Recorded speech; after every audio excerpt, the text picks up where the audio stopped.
week 2 of the fantasy football season, and here's a few running backs that I think could be good sleeper options if you're in a pinch this week. The first guy's Cordell Patterson of the Atlanta Falcons. So Patterson last week, he had a pretty decent role in my opinion versus the Philadelphia Eagles in Atlanta. And this week it's a tough matchup once again at the Tampa Bay Bucks here. So Patterson, he's been added in 7% of fantasy leagues this week, but still available in 90% of leagues. So Patterson last week versus Philadelphia, 7 carries, 54 yards, including 2 catches for 13 yards in that game. So I know Mike Davis is still the man over there. He had 14 touches in the game, but Patterson, he's a versatile player for fantasy owners. Wide receiver and running back, obviously, he qualifies that. So right here, if you're in the deepest of leagues or you play with tons of flex guys, I think Cordell Patterson's a pretty good add this week and a pretty good plug-and-play, because this is a ball game I could see getting out of hand early, where they're going to have to throw the ball and they can line up Patterson out of the backfield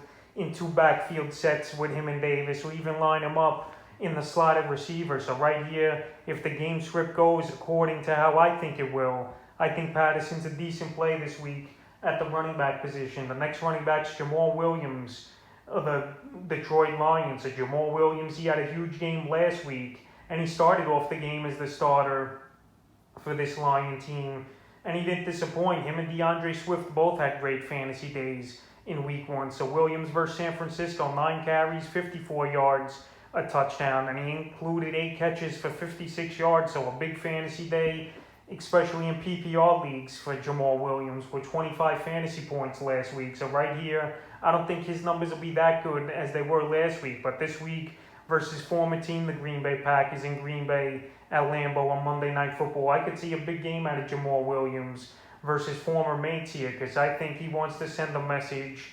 And this guy, he runs the football hard, and he can catch out of the backfield, which he's really improved over the last few seasons here. So Williams, it wouldn't surprise me to see him have a good game versus former team, and he's a good sleeper option to put in your lineup. I know he's owned on most fantasy rosters, but he's definitely not started in many fantasy leagues, in my opinion. And the final running back I would look to put in as a sleeper this week, if you're really in a pinch, is Kenneth Gainwell of the Philadelphia Eagles. So in week 1, Gainwell, he was a surprise backup to Miles Sanders instead of Boston Scott, like everyone figured it would be. And he was one of the big pickups this week, is Gainwell, added in 23% of fantasy leagues, but he's still available in 69% of leagues. So right here, Sanders, he has a little bit of a questionable tag heading into week 2, but we got to find out more to see if he's going to play or not. But Gainwell in week 1 had a good ball game, 9 carries, 37 rushing yards, a touchdown, and 2 catches on 3 targets for 6 yards. So obviously, he got that goal line touch. He took away the touchdown from Sanders. And we'll see here in week 2 if he has another 10-plus touch type of game with the receiving and the running the ball. And if Sanders is out, I think Gainwell could be a decent start this week, and obviously a number 2 running back option on your fantasy teams if he don't play. But right here, I have him as a sleeper for now. So that's a few running backs I have as sleepers here heading into week 2 of the fantasy football season.